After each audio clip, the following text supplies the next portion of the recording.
नमस्कार साथियों, स्वागत है आपका इस YouTube channel Sarwan GS classes में। पिछले क्लास में हम लोग चर्चा किए थे सिंधु घाटी सभ्यता की उत्पत्ति के बारे में। किस तरीके से सिंधु घाटी की सभ्यता की उत्पत्ति धीरे धीरे क्रमिक से हुआ है, क्रम वाइज क्रम हुआ है। इन सब चीजों को लेकर के पिछले क्लास में हम लोग चर्चा किए थे। आज हम लोग चर्चा करेंगे कि सिंधु घाटी सभ्यता का विनाश कैसे हुआ। इतनी बड़ी सभ्यता का विनाश कैसे हो गया, ये इतने सारे लोग कहाँ चढ़ गए अचानक। ये 12,99,000 लगभग 13 लाख वर्ग किलोमीटर क्षेत्रफल में फैले इतनी बड़ी सभ्यता, इतनी बड़ी नगरीय सभ्यता अचानक विनाश कैसे हो गया, ये इसका पतन कैसे हो गया, कहाँ गए वो सारे लोग। इन सब चीजों को लेकर के आज चर्चा करेंगे। पतन का मतलब क्या होता है। कल हम लोग मतलब कि इसका विकास को देखे थे, उसका उद्भव को देखे थे। आज हम लोग उसका पतन को देखेंगे, जस्ट उल्टा। आज आपका सिंधु घाटी सभ्यता का लास्ट टॉपिक है, ठीक है। चलिए तो हम लोग लेट नहीं करते हुए देखते हैं सिंधु घाटी सभ्यता के पतन कैसे हुआ है और पतन का मतलब क्या होता है। अगर आपसे पूछ ले कि आप अगर सिंधु घाटी की सभ्यता पढ़े, वैदिक सभ्यता पढ़े, पतन हो गया, ये पतन क्या होता है, पतन का मतलब क्या होता है, किसी भी सभ्यता का पतन का मतलब क्या होता है, इन सब चीजों को चर्चा करेंगे। चलिए तो पहले हम इसको, कल हम लोग सिंधु घाटी सभ्यता के उद्भव के कारण को देखे थे। आज हम लोग सिंधु घाटी सभ्यता के पतन को देखते हैं। चलिए तो हम लोग लेट नहीं करते हुए स्टार्ट करते हैं आज। देखिए, हाँ, जो लोग पीडीएफ चाहते हैं वो लोग टेलीग्राम ग्रुप में जुड़ जाएं। टेलीग्राम ग्रुप का लिंक जो है मेरा वीडियो का डिस्क्रिप्शन में रहता है, ठीक है। हर वीडियो में रहता है, ठीक है।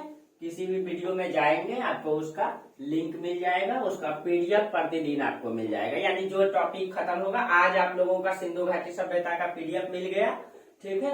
अब पतन का पीडीएफ कल आप लोगों को मिल जाएगा, ठीक है। प्रत्येक दिन आप लोगों को नोट्स मिल जाएगा। आप लोग नोट्स बनाइए, बेहतर तैयारी हो जाएगा। हिस्ट्री का बेहतर नॉलेज अगर आप चाहते हैं तो मेरे साथ आप लोग कंटिन्यूअस रहिए, ठीक है। और आपको हिस्ट्री के लिए कहीं नहीं जाना पड़ेगा।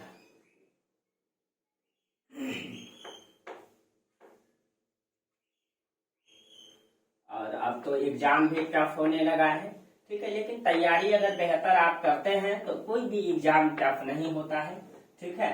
बेहतर तैयारी होनी चाहिए। कहते हैं ना, कठिन नहीं, स्मार्ट वर्क करना चाहिए, ठीक है। सबसे कठिन वर्क तो दोस्तों मजदूर करता है, लेकिन सबसे कम कमाता है। दिन भर डलिया ढोता है, दिन भर ईटा ढोता है, सबसे कम कमाता है। एक ऑफिसर दिन भर बैठ के कलम चलाता है, सबसे अधिक कमाता है। तो कहते हैं ना कि स्मार्ट वर्क कीजिए, हार्ड वर्क नहीं। तो यही तैयारी में भी आपको स्मार्ट वर्क करना चाहिए, हार्ड वर्क नहीं। तो क्या पढ़ना है, कितना पढ़ना है, कैसे सिस्टमेटिक पढ़ना है, इन सब चीजों का ध्यान आप रखिए, ठीक है। और एक समझ डेवलप कीजिए। पढ़ने का मतलब है कि एक समझ होनी चाहिए आपको, ठीक है। जैसे आज आपको एक नई समझ डेवलप होगी। बहुत ही बेहतरीन क्लास है ये, ठीक है। चलिए, सिंधु घाटी सभ्यता के पतन के कारण, सिंधु सभ्यता के पतन के कारण, सभ्यता के पतन के कारण।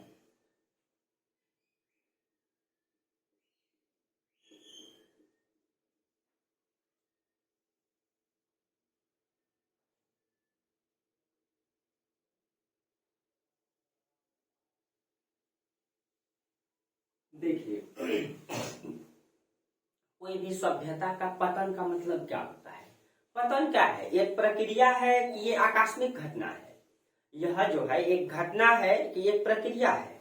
अगर आपसे कोई पूछ दे कि कोई भी सभ्यता का पतन का मतलब क्या होता है, अगर आपसे इंटरव्यू में ही पूछ दे कि आप पढ़े थे सिंधु घाटी सभ्यता के पतन के बारे में, आप बताइए कि ये जो पतन है यह एक प्रक्रिया है या फिर यह एक घटना है, यह एक घटना है, तो आप क्या जवाब देंगे।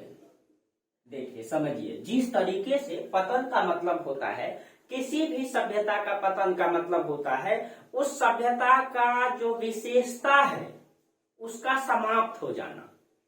तो जब किसी भी सभ्यता का विशेषता समाप्त हो जाना, इसका मतलब है विशेषता कब समाप्त, जैसे सिंधु घाटी सभ्यता की विशेषता थी, वो नगरीय सभ्यता थी, वहां के लोग वाणिज्य व्यापार पे निर्भर थे, कहीं न कहीं उतनी बड़ी सभ्यता मिली, लग्जरियस लाइफ जीते होंगे वो लोग, ठीक है, पक्की ईंटों का मतलब मकान, पक्की मतलब की वो नालों का विकास, यानी और खान पान भी बेहतरीन रहा होगा उन लोगों का, यानी नगर में वो लोग रहते थे।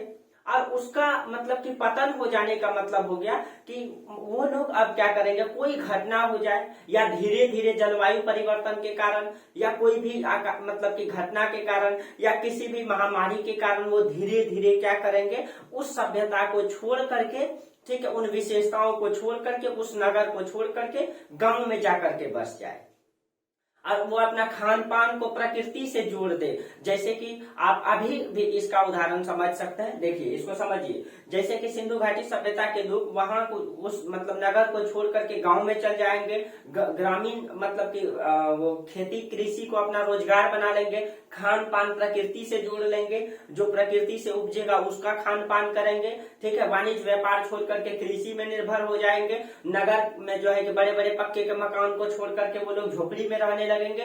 तो क्या हो जाएगा कि सिंधु घाटी की जो विशेषताएं थी वो विशेषताएं समाप्त हो जाएगी और वहां पे उसके ग्रामीण सभ्यता का विकास हो जाएगा। जैसे हम लोग नगरीय सभ्यता के बाद वैदिक सभ्यता को देखते हैं, हड़प्पा सभ्यता के बाद, तो इसको हम पतन कहेंगे। यानी कि किसी भी सभ्यता का पतन का मतलब होता है उसकी विशेषताओं का धीरे धीरे खत्म होना, और किसी भी सभ्यता का विनाश अचानक नहीं हो सकता है। ये क्रम वाइज क्रम धीरे धीरे 8 साल 10 साल 5 साल 4 साल इस तरीके से हो सकता है, अचानक किसी भी सभ्यता का विनाश नहीं हो सकता है। जिस तरीके से किसी भी सभ्यता का विकास आपको बताए, विकास कैसे हुआ, क्रम वाइज क्रम हुआ, लेकिन बहुत सारे इतिहासकार बोलते हैं सुमेरियन लोग यहाँ आए और मकान बना दिए पक्का का, ऐसा नहीं हो सकता है।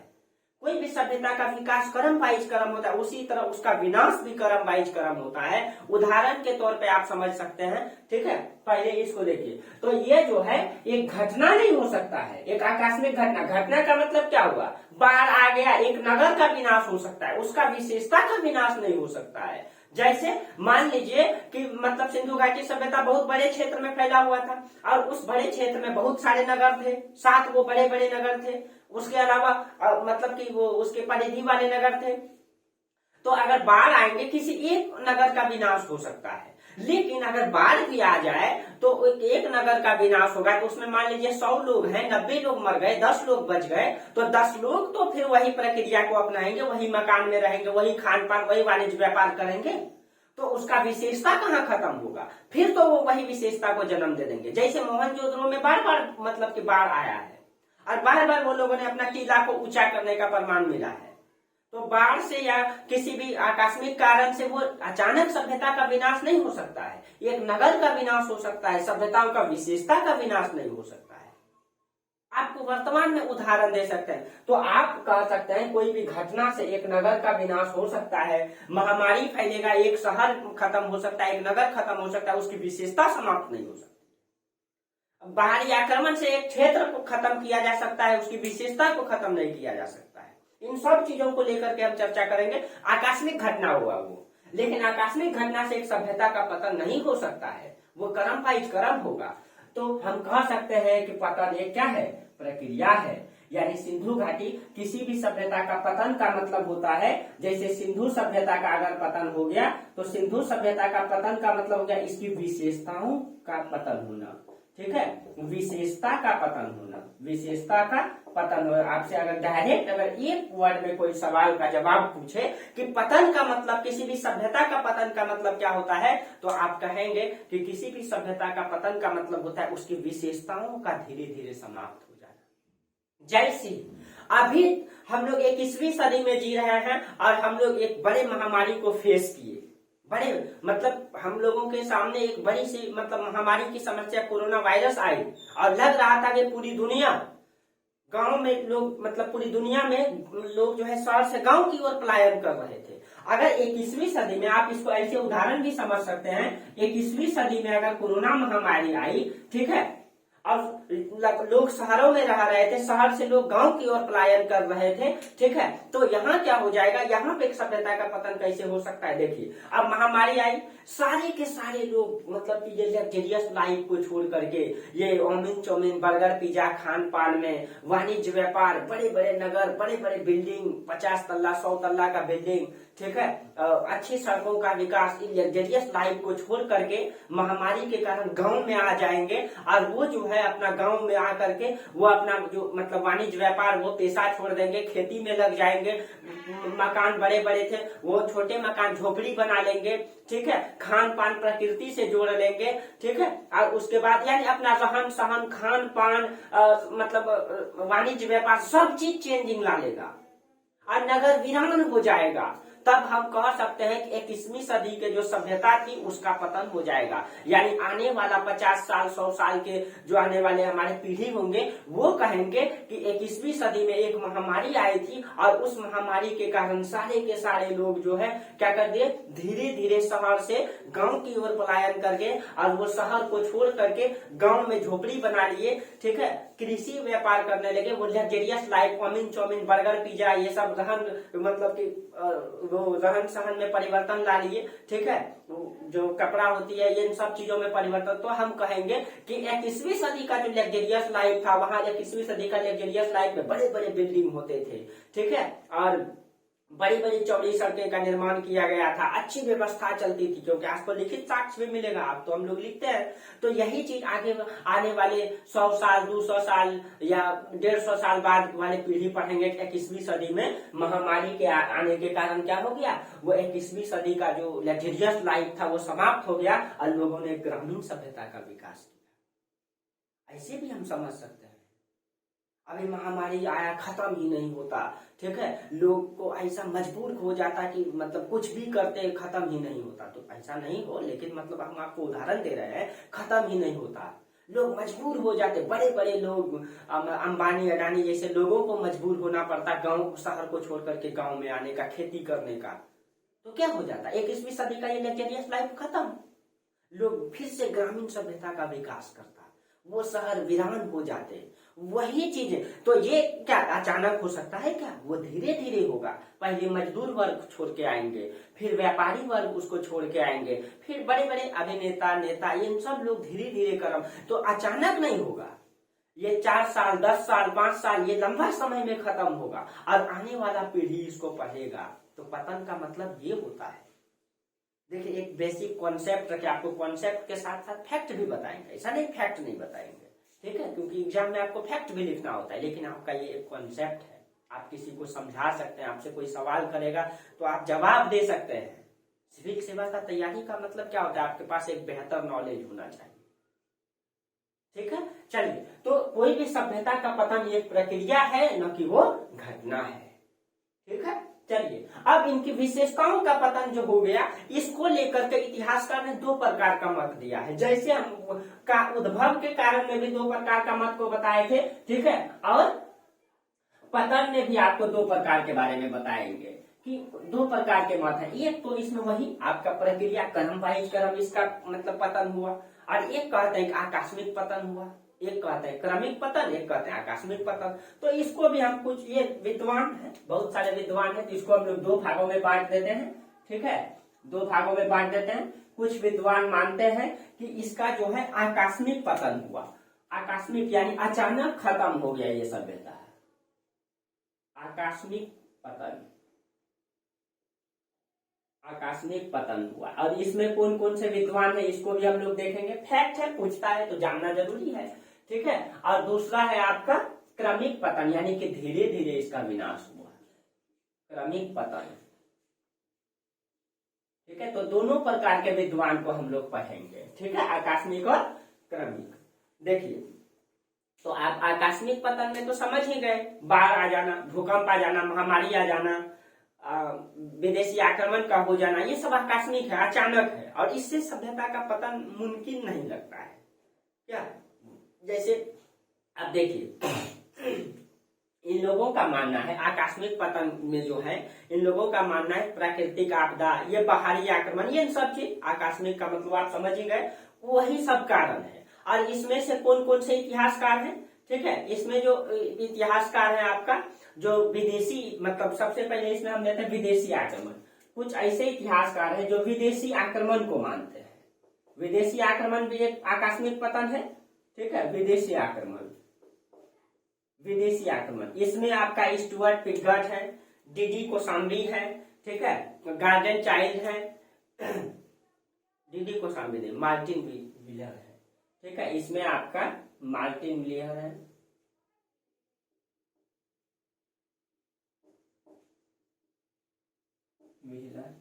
स्टुअर्ट पिगॉट, स्टुअर्ट पिगॉट, ठीक है। और इसमें आपका गार्डन चाइल्ड, गार्डन चाइल्ड, ठीक है। ये सारे इतिहासकार हैं जो विदेशी आक्रमण को मानते हैं। अभी इन सबको एक एक करके अभी पहले लिख लेते हैं, फिर हम लोग एक एक करके समझेंगे, ठीक है। अब देखिए उसके बाद एक रासायनिक और भौतिक क्रिया, दूसरा जो है ये तो हो गया विदेशी आक्रमण। एक ऐसे इतिहासकार का समूह है जो रासायनिक और भौतिक क्रिया को मानते। रासायनिक और भौतिक क्रिया में ये हो गया जैसे कि पृथ्वी से ज्वालामुखी आया या पृथ्वी से मतलब भूतात्विक परिवर्तन हुआ और उसके कारण से जो वातावरण में गैस है, ऑक्सीजन के जगह कार्बन डाइऑक्साइड की मात्रा बढ़ गया, मीथेन बढ़ गया, यानी प्रदूषित जो गैस है वो बढ़ गया और उससे पतन हो गया। तो रासायनिक एवं भौतिक पतन उसी को कहेंगे, ठीक है, रासायनिक एवं भौतिक पतन। और इसमें जो रासायनिक और भौतिक पतन को जो मतलब कि मानते हैं, उसमें से जो इतिहासकार है आपका, एक इतिहासकार है इसमें एम देमेत्रियेव, ये रूस के इतिहासकार है, ठीक है। उसमें है आपका एम देमेत्रियेव, ये रूस के इतिहासकार है, ठीक है। इसको अभी देखते हैं, पहले हम लोग ये देख लेते हैं कौन कौन सा कारण है, ठीक है, फिर एक एक करके हम समझेंगे। एम देमेत्रियेव, ये रूस के इतिहासकार। उसके बाद एक इतिहासकार का समूह है जो कि नदी में बाढ़ के कारण को मानते हैं, ठीक है। एक इतिहासकार का समूह है जो, तो ये एक हो जाएगा, ये आपका दो। तीसरा में है नदी में बाढ़ आना। नदी में बाढ़ आने से क्या हो गया, सभ्यता का पतन हो गया। और इसमें से आपका है आर एस शर्मा, उसके बाद सॉरी आर एस शर्मा नहीं, रामचंद्र शर्मा नहीं है, एस आर राव है इसमें, ठीक है। इसमें है आपका S R Rao, John Marshall और मैके। इसके अंतर्गत आपका S R Rao, John Marshall और एक इतिहासकार है मैके। ये इतिहासकार है जो नदी में बाढ़ को कारण मानते हैं, नदी में बाढ़ को कारण। और चौथे समूह के जो इसमें इतिहासकार हैं जो मलेरिया को भी कारण माने हैं बहुत सारे इतिहासकार, ठीक है, ये सब तथ्य है। एक है भूतात्विक परिवर्तन, भूतात्विक परिवर्तन, भूतात्विक परिवर्तन, ठीक है। अब इन सब चीजों को हम समझेंगे एक एक करके। भूतात्विक परिवर्तन में जो इतिहासकार है उसमें राइक और डेल्स है। इसमें जो इतिहासकार है वो है राइक और डेल्स, राइक डेल्स, ये, ठीक है। कुछ इतिहासकार हैं जो कि मलेरिया को भी कारण मानते हैं, कुछ इतिहासकार मलेरिया को भी मानते हैं, ठीक है। तो इन सब चीजों को समझेंगे, ठीक है। ये आपका आकस्मिक पतन हो गया, नदी में बाढ़, भूकंप, ठीक है। भूतात्विक परिवर्तन में वही भूकंप भी आएगा। ये सब हो गया आपका मतलब कि आकस्मिक पतन। क्रमिक पतन को पहले देख लेते हैं, ठीक है, क्या क्या इतिहासकार इसमें कहते हैं। क्रमिक का मतलब क्या हो गया, धीरे धीरे उसका क्रम वाइज क्रम पतन होना। तो इसमें जो है आपका क्रमिक पतन में आपका, इसमें जो इतिहासकार है उसमें माने जलवायु परिवर्तन।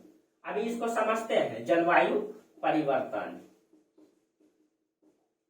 जलवायु परिवर्तन। और जलवायु परिवर्तन को जो इतिहासकार मानते हैं उसमें R N Ghosh, M R Sahni, ठीक है। इसमें है आपका आर एन घोष, इसको आप लोग नोट करते चलिएगा, R N Ghosh, M R Sahni, M R Sahni, ठीक है। बहुत इंपॉर्टेंट टॉपिक है दोस्तों, आप लोग इसको नोट करते चलिए, ठीक है। बहुत ही मतलब महत्वपूर्ण टॉपिक आपको बता रहे हैं, ठीक है, बहुत कम मिलेगा आपको, ठीक है। अब डिटेल से बता रहे, आप लोग अब समझ ही गए होंगे मेरा क्लास कैसा होगा, ठीक है, सिंधु घाटी सभ्यता को ही आप समझ चुके होंगे। मेरा क्लास अब कैसा होगा, इसीलिए आप लोग मेरी क्लास से जुड़ जाइए, कहीं भी सिविल सेवा में दिक्कत नहीं होगा।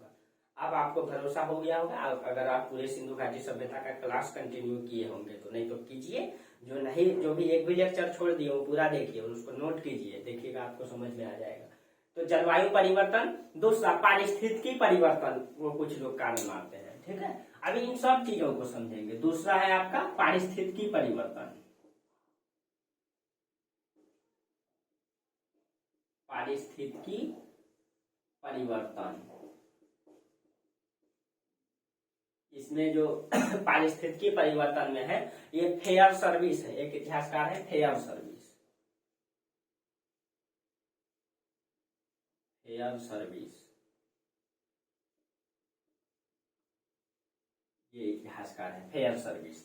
ठीक है, अब उसके एक इतिहासकार के समूह जो शुष्कता को कारण माने हैं। शुष्कता मतलब सूखा, ठीक है, शुष्कता को कारण माने हैं। अभी इन सब चीजों को समझेंगे। अभी भी वर्तमान में शुष्कता की समस्या आ रही है दोस्तों। अब हर जगह पे पानी देख रहे हैं ना कि पानी का लेयर नीचे जा रहा है, यानी हर जगह लेयर सूख रहा है, शुष्कता बढ़ रही है। क्यों? ये सब चीजों को अभी पढ़ेंगे। शुष्कता को कारण माना है, ठीक है, और शुष्कता को जो कारण माना है उसमें जो आपका इतिहासकार है गुरदीप सिंह। ठीक है, इसमें जो इतिहासकार हैं ये शुष्कता को जो कारण माने हैं वो है आपका गुरदीप सिंह। गुरदीप सिंह।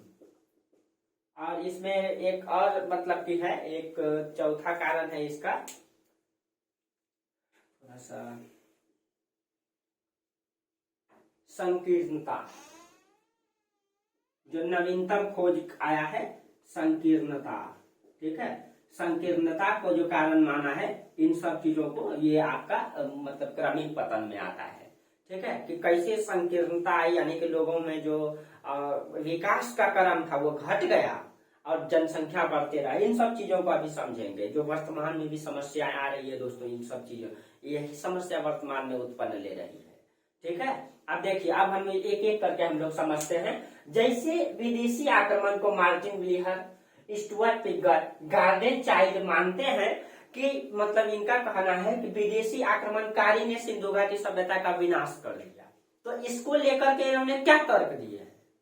तो देखिए, बहुत जगह पे जैसे विदेशी आक्रमण को जो ये लोग मानते हैं, इनका कहना है कि आक्रमण से विनाश हुआ। इन्होंने जो ऋग्वेद में कुछ वर्ड आए हैं, ऋग्वेद का जो मुख्य देवता था वो इंद्र था और इंद्र को जो है इसमें ऋग्वेद में पुरंदर कहा गया है। अब आपको एक एक करके समझाते हैं। ठीक है, कि किसने ऐसा जो माना है, क्यों माना, आप इसको नोट कर लेंगे। ठीक है, स्क्रीनशॉट कर लेंगे इसका आप लोग। ठीक है, नोट कर लेंगे, ये बहुत इंपॉर्टेंट है दोस्तों। चलिए अब एक एक करके हम लोग समझते हैं। ठीक है, कि इन लोगों ने विदेशी आक्रमण को कारण क्यों माना। देखिए, तो इन लोगों का मानना है कि जो ऋग्वेद है इसके बाद जो है वैदिक काल आया।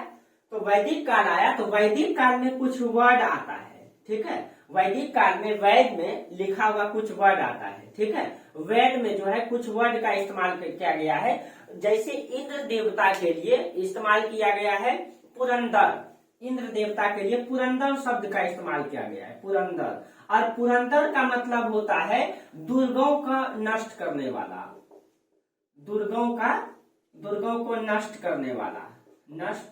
करने वाला। अब देखिए, तो इंद्र देवता जो है ये पुरंदर किसके लिए आया? इंद्र के लिए आया है, इंद्र के लिए। और वैदिक काल में इंद्र जो है कि आर्यों का प्रमुख देवता रहा है और दुर्गों का नष्ट करने वाला पुरंदर इंद्र को कहा गया है। तो इतिहासकार का मानना है कि जो दुर्ग है, ये दुर्ग का विशेषताएं जो है सिंधु घाटी सभ्यता में दिखाई देती है, दुर्गीकरण की विशेषता। और इंद्र ने क्या किया, उन सभी दुर्गों को नष्ट कर दिया। इसीलिए उसके बाद और दुर्गों का नष्ट करने का भी प्रमाण ये देता है। ठीक है, अब देखिए, अब इसी में ऋग्वेद में एक शब्द आया है हरूपिया, हरयूपिया शब्द आया है। इसी में वेद में एक शब्द आया है हरयूपिया। और हरयूपिया शब्द को हमने जो है मतलब ये वेद में जो हरयूपिया शब्द आया है, इसमें जो इतिहासकार है ये लोग हरयूपिया को हड़प्पा से जुड़ा है। ठीक है, कि हड़प्पा के लिए हरयूपिया शब्द आया है, हड़प्पा के लिए हरयूपिया शब्द आया है। और एक शब्द आया है, ठीक है, और एक शब्द आया है मतलब कि मोहनजोदड़ो के लिए भी आया है, ठीक है। अब देखिए हड़प्पा शब्द आया हड़प्पा के लिए, ठीक है, और मतलब वैदिक काल में जो है आर्य यहाँ पे संचालक रहते हैं और आर्यों का मुख्य देवता इंद्र है। इंद्र के लिए पुरंदर शब्द आया है और पुरंदर का मतलब, और इसमें आया है दुर्गों को नष्ट करने वाला। अब और इसमें हड़प्पा शब्द आया जिसका जो है कि ये हड़प्पा से इसका तुलना किया गया है। इसका मतलब है कि ये इंद्र देवता ने इन सभी हड़प्पा के यानी कि मोहनजोदड़ो के, हड़प्पा के, सिंधु घाटी सभ्यता के सभी नगरों का, दुर्गों का विनाश कर दिया। ये लोग इसका कारण को बताते हैं, इस कारण को बताते हैं, ठीक है, कि नाश कर दिया। और इसका नाश का मोहनजोदड़ो से भी प्रमाण को ये देते हैं। एक सेकंड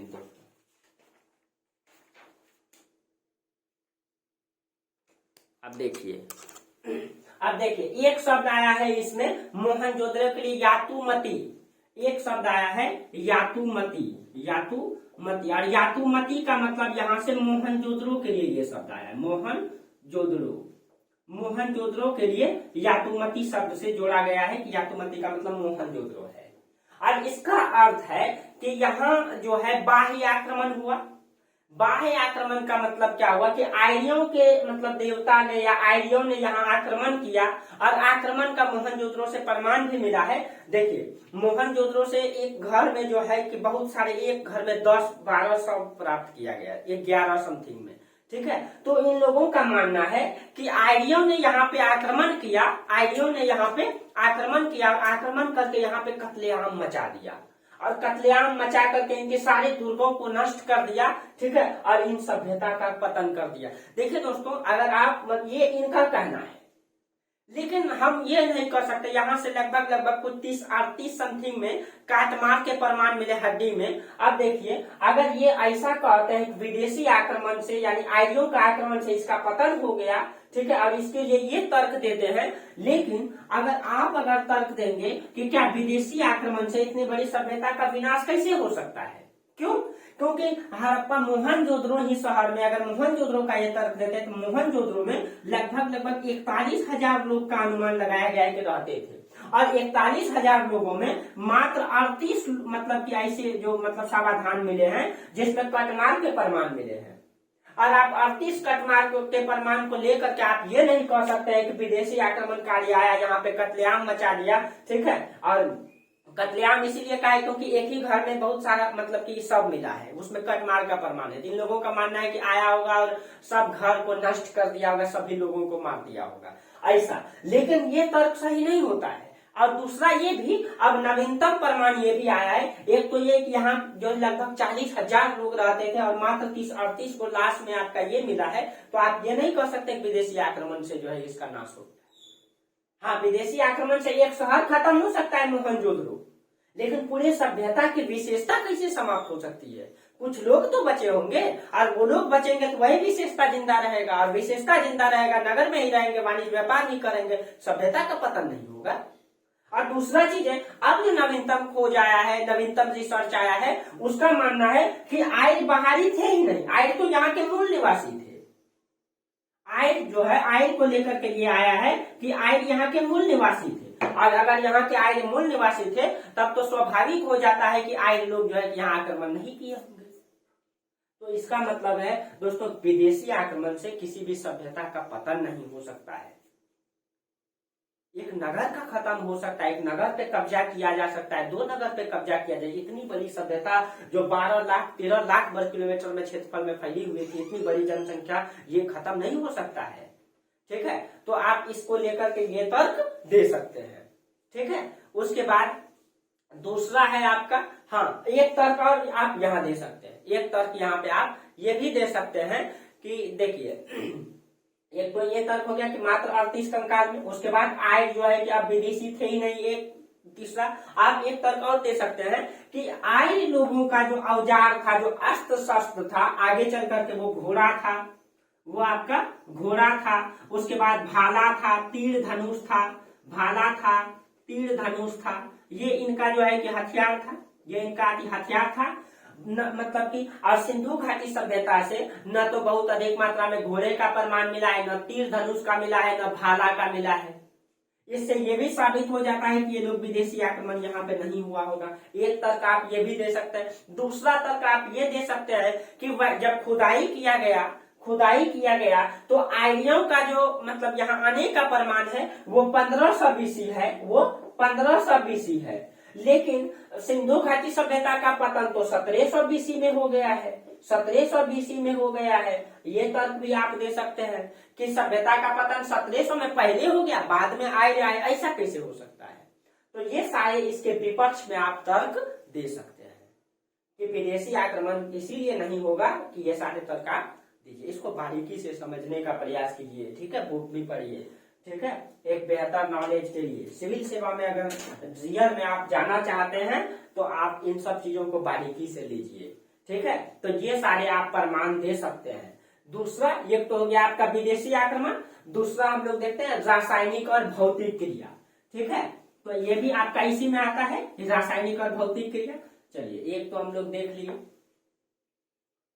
देखिए, क्लास थोड़ी लंबी होगी लेकिन बेहतर होगी, ठीक है, आपके भविष्य के लिए बेहतर होगी। चलिए, हाँ, दूसरा है आपका रासायनिक और भौतिक क्रिया।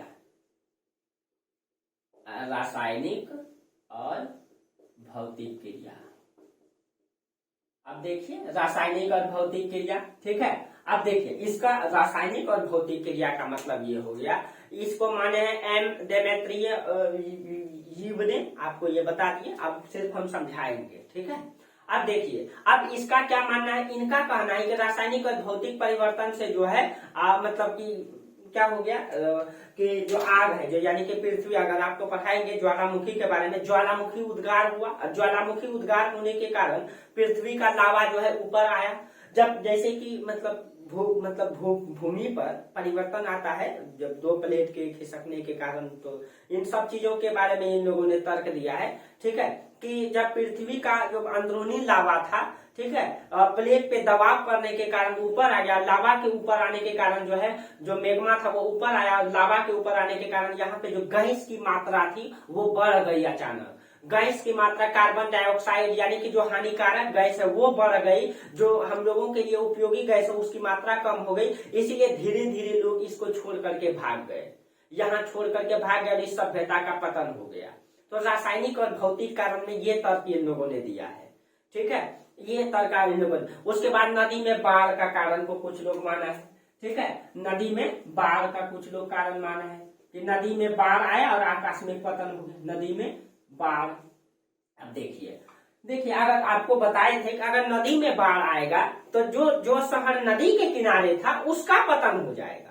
नदी में बाढ़ का ये लोग तर्क देते हैं कि जब मतलब कि पृथ्वी का जो मतलब दो प्लेट जब आपस में टकराया तो बड़े बांध का निर्माण, नदियों के आसपास बड़े बांध का निर्माण हो गया, ऊंचा बांध बन गया, और बांध बनने के कारण उसका पीछे साइड जैसे क्या हो गया, इनका कहना है कि जैसे दो प्लेट होता है, एक प्लेट और ये आपका दूसरा प्लेट, जब ये प्लेट इधर खिसका, ये प्लेट इधर खिसका, तो एक प्लेट क्या हो गया, एक प्लेट के ऊपर चढ़ गया। आप ऐसे करके इसको समझ सकते हैं, एक प्लेट धंस गया और एक प्लेट इसके ऊपर में चढ़ गया, ठीक है, एक प्लेट इसका ऊपर चढ़ गया, ठीक है, इसके ऊपर। तो यहाँ पे बांध का निर्माण हो गया, ये ऊंचा बांध का निर्माण हो गया, और यहाँ पे जो पानी जो चलता था इधर से अब यहाँ पे जमा हो गया। यहाँ पे जब जमा हो गया ये पानी, ठीक है, तो बहुत ज्यादा मात्रा में जमा हो गया।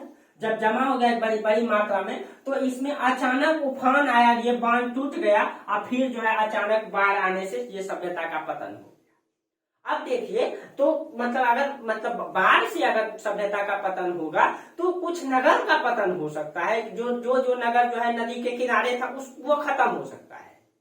जो नदी के किनारे वो जैसे सिंधु मोहन जोदड़ो से भी मतलब कि बाढ़ आने का प्रमाण मिला है, वहां पे 6 बार 7 बार बाढ़ आया है।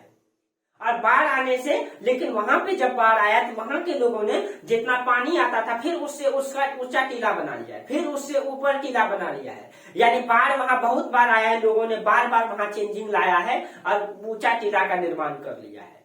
तो इसका मतलब ये है कि बाढ़ आने से किसी भी नगर का पतन हो सकता है, एक दो नगर, लेकिन उसके विशेषता समाप्त नहीं हो सकती है। वहां से लोग अगर बच जाएंगे तो वो लोग वही विशेषताओं में वहां चलाएंगे अपना जीवन यापन। इसका मतलब बाढ़ को भी हम कारण नहीं मान सकते, ये खत्म हो सकता है। कुछ लोग बाढ़ को कारण माने, ठीक है, उसके बाद जो है, एक सेकेंड,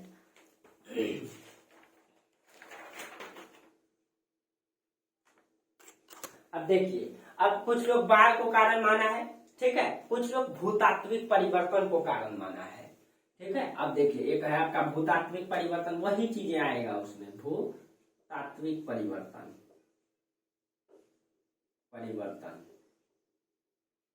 यानी कि कुछ लोगों का मानना है भूतात्विक परिवर्तन में, इसमें राइक और डेल्स है, इसने कहा कि भूमि के जो ऊपर और नीचे होने के कारण, ठीक है, नदियों का जो धारा है वो बदल गया, जिस कारण से यहाँ पे जो है सभ्यता का विनाश हुआ।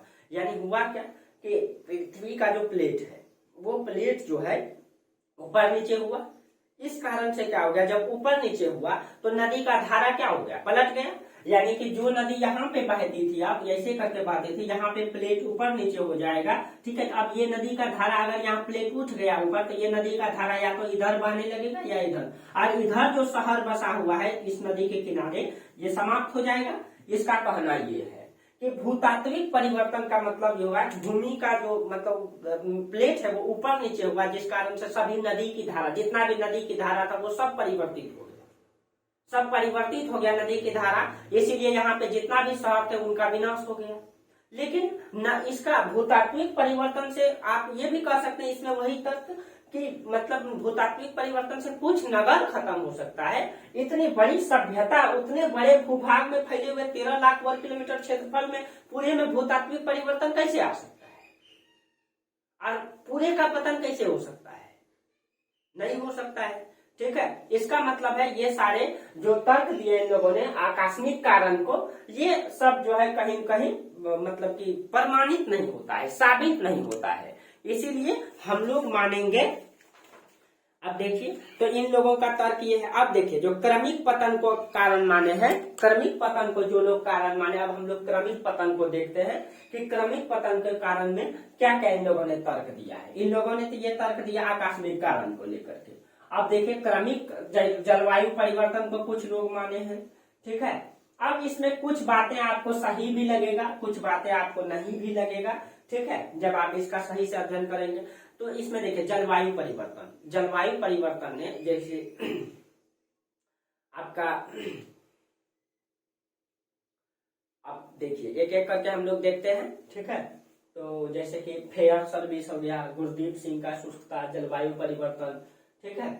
अगर हम इसका पहले फेयर सर्विस को अगर लें, ठीक है, फेयर सर्विस को लें, तो इन्होंने पारिस्थितिकी को कारण माना है। पारिस्थितिकी और जलवायु में कहीं कहीं समरूपता दिखाई देती है। तो आप देखिए, हम अगर पारिस्थितिकी के कारण को माने तो एनआर इसका फेयर सर्विस का कहना है कि मतलब पारिस्थितिकी परिवर्तन के कारण को से जो है कि सभ्यता का विनाश हो गया। कैसे? इन्होंने कहा कि ये सभ्यता एक नगरीय सभ्यता थी, वहां के लोग व्यापार वाणिज्य पर निर्भर थे, तो इन लोगों ने व्यापार वाणिज्य पर निर्भर थे, तो इन लोगों ने भौतिकी का, ठीक है, ये लोग भौतिकतावादी हो चुके थे, यानी कि ये लोग अब लग्जरियस लाइफ जीना चाहते थे। ये लोग वहां के नदियों का, वहां के मिट्टियों का, वहां के प्राकृतिक पर्यावरण वनों का, वहां के वनों का अधिक कटाव किया, अधिक दोहन शोषण किया, ठीक है। और इस कारण से पारिस्थितिकी वहां के मतलब मिट्टी का अधिक दोहन किया, अधिक शोषण किया, कहीं कहीं आज भी हम लोग कर रहे हैं। और इसके कारण देखिए, ये दोनों एक ही टाइप का है, और दोनों को समझिएगा। पारिस्थितिकी हम पहले इसीलिए बता रहे हैं क्योंकि आप दोनों रिलेटिव है। अब देखिए, फेयर सर्विस का कहना है कि सिंधु घाटी सभ्यता के लोग भौतिकतावादी हो गए थे, लग्जरियस लाइफ जी रहे थे। वो लोग नगर की ओर विकास तो कर रहे थे, एक तरफ विकास तो कर रहे थे, दूसरी तरफ पतन मतलब कि ये पर्यावरण का दोहन शोषण अधिक मात्रा में कर रहे थे, मिट्टी का शोषण कर रहे थे, वनों का कटाई अधिक मात्रा में कर रहे थे, जल का मतलब अधिक दोहन कर रहे थे। और इस कारण से क्या हो गया, पारिस्थितिकी मतलब समस्याएं उत्पन्न हो गई। जैसे आज हम लोग देखते हैं, जैसे चेन्नई का जो पानी का लेयर जो शून्य हो गया, मतलब कि दिल्ली जैसे शहर में लेयर नीचे चल गया, हर जगह पे पानी का लेयर नीचे जा रहा है, तापमान में वृद्धि हो रहा है। ये सब क्या कारण है? क्योंकि आज के लोग भी उसी तरीके से इस भौतिकतावादी जीवन में जी रहे हैं, कहीं कहीं लालची हो चुके हैं। मनुष्य एक जो है कि लालची और धूर्त प्रकार का प्राणी है, जो इस मतलब पर्यावरण से कहीं कहीं धूर्तपनी कर रहा है, अपना विकास तो कर रहा है, लेकिन पर्यावरण का दोहन और शोषण करके कर रहा है। और इस कारण से देखिए तापमान में वृद्धि हो गई है, बारिश समय पर नहीं होती है, अब पानी का लेयर नीचे चल गया है। दुर्भाग्य हमारा कि पूरा पृथ्वी पर 71% पानी है और उसमें से पीने लायक मात्र 2.5% पानी है। उसमें भी क्या 2.5% में क्या कुछ बादल के रूप में है, कुछ नदी तालाब के रूप में है, कुछ भूमजल के रूप में है, ठीक है, तो कुछ बर्फ के रूप में है। 2% तो लगभग बर्फ के रूप में ही है जिसको हम लोग उपयोग नहीं कर सकते। 2% में लगभग, कुछ कम है, 1.9 कुछ % है, यानी लगभग 2% बर्फ के रूप में है। इतने वितरित है जल, फिर भी अगर उसका हम सही से उपयोग करेंगे तो हमारे लिए जल की समस्या कभी नहीं होगी। आज हमारा दुर्भाग्य है, पृथ्वी पर 71% पानी है, लेकिन आप जहां भी होंगे पानी को खरीद करके पी रहे होंगे। गांव में भी पानी अब लोग खरीद करके पीते हैं, क्योंकि वहां के पानी जो है पीने लायक नहीं रह गया। दुर्भाग्य क्यों? क्योंकि मनुष्य ने जो है इसका दोहन और शोषण अधिक किया, मिट्टियों का दोहन और शोषण किया, कहीं कहीं इसकी मतलब कि मिट्टी को प्रदूषित कर दिया, इसकी उपज पैदावार करने के लिए, अधिक पैदावार करने के लिए। जनसंख्या बढ़ती जा रहा है, ठीक है, और इसका दोहन और शोषण अधिक हो रहा है। हम लोग कोई अच्छी नियंत्रण नहीं कर पा रहे हैं इस पर, और इस कारण तो यही समस्या जो है, यानी यही समस्या को जो है फेयर सर्विस बताते हैं कि वो भौतिकतावादी हो चुके थे। मतलब सिंधु घाटी सभ्यता के लोग नगर का विकास तो कर रहे थे, प्रकृति पर ध्यान नहीं दे रहे थे, वनों की कटाई कर रहे थे, मिट्टी का दोहन शोषण कर रहे थे, पानी का शोषण कर रहे थे। इस कारण से परिस्थिति में परिवर्तन आ गया, पारिस्थितिकी में परिवर्तन आ गया, ठीक है, और पारिस्थितिकी समस्याएं उत्पन्न हो गई, भूमजल स्तर नीचे चल गया, वातावरण प्रदूषित हो गया, वन की कटाई के कारण बहुत सारी बीमारियां उत्पन्न हो गई, और इस कारण से धीरे धीरे इसका पतन हो गया। तो कहीं न कहीं इनकी बातों में कुछ जान लगता है, ठीक है, कुछ जान लगता है कि ये सब कारण हो सकता है इसके विनाश का। एक सेकेंड,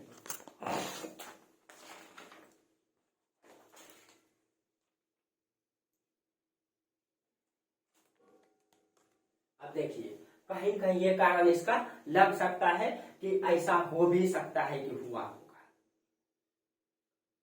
शुष्कता को कारण माना है गुरदीप सिंह ने, और एक कारण है आपका संकीर्णता, ठीक है।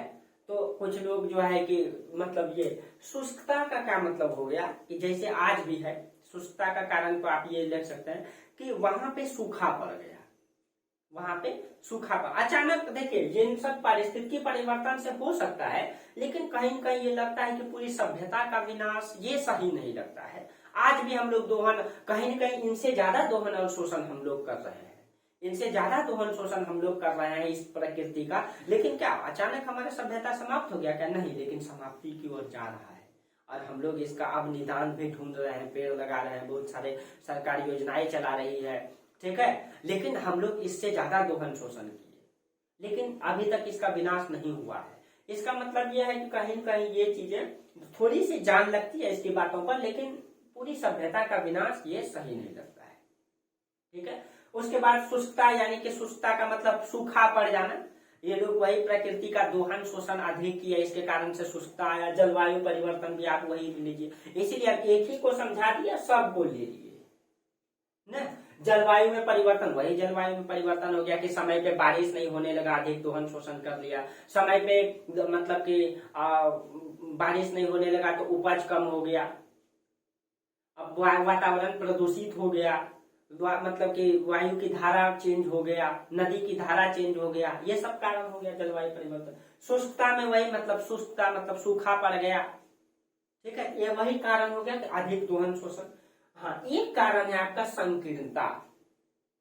संकीर्णता को जो कारण माना है, ठीक है, संकीर्णता का मतलब हो गया कि देखिए ये लोग जो है, मतलब इनका कारण है कि सिंधु घाटी सभ्यता के लोग जो है संकीर्ण हो गए थे, यानी कि ये लोग अपना विकास उच्च स्तर कर चुके थे, जनसंख्या इनकी बढ़ चुकी थी, लेकिन इनका जो विकास का जो पैरामीटर था वो घट गया था। आज भी हमारे साथ वही समस्या उत्पन्न होने वाली है। हमारी जनसंख्या तेजी से वृद्धि हो रही है, तेजी से वृद्धि हो रही है, और कहीं न कहीं जनसंख्या जैसे मिट्टी हमारा भूमि उतना का उतना ही है, उतना ही है। इसमें कभी जनसंख्या 50 लाख थी, आज जो है 150 लाख हो गया है ना, यानी 150 हो गया है, यानी 1.5 अरब हो गया है लगभग, मतलब लगभग 1.40 तो समथिंग में 35-37 तो हो ही गया है और हो ही जाएगा। अब जमीन हमारे पास इतना ही है, इतना में ही उपजाना है और इतना में ही उपजाना है और इतना में ही पहले इसी में 50 लाख जनसंख्या निर्वहन करती थी, अब इसी में जो है मतलब 135 करोड़ जनसंख्या निर्वहन कर रही है।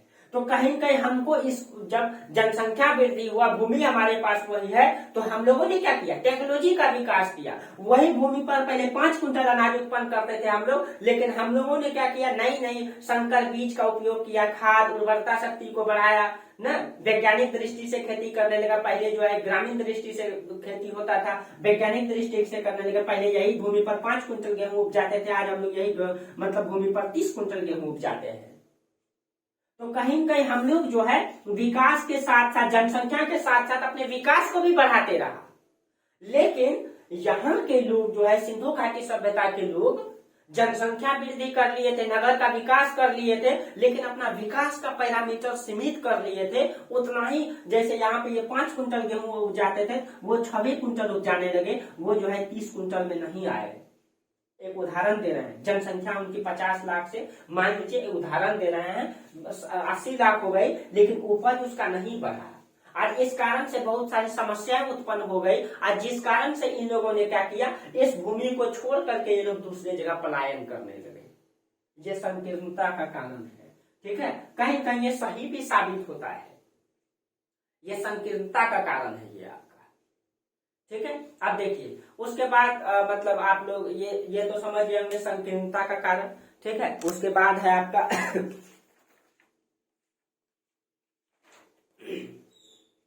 हाँ, अगर आप क्रम वाइज क्रम को देखेंगे, सभ्यता का क्रम जो क्रमिक होता है, तो आप इस तरीके से मान सकते हैं, जैसे कि फेयर सर्विस ने कहा है कि इन्होंने पारिस्थितिकीय असंतुलन को विनाश का कारण माना है, ठीक है। जनसंख्या बढ़ गई, लेकिन मतलब कि विकास का क्रम उन लोगों का घट गया। इन सब कारणों से जो है जनसंख्या का उसका वृद्धि हो गया, लेकिन विकास में वृद्धि नहीं हुआ, इस कारण से पतन हो गया। तो देखिए आप मूल रूप से ये कह सकते हैं, इन लोगों ने ये तर्क दिया, इन लोगों ने ये तर्क दिया, लेकिन आप मूल रूप से ये तर्क दे सकते हैं कि सभ्यता का पतन क्रम वाइज क्रम हुआ है, ठीक है।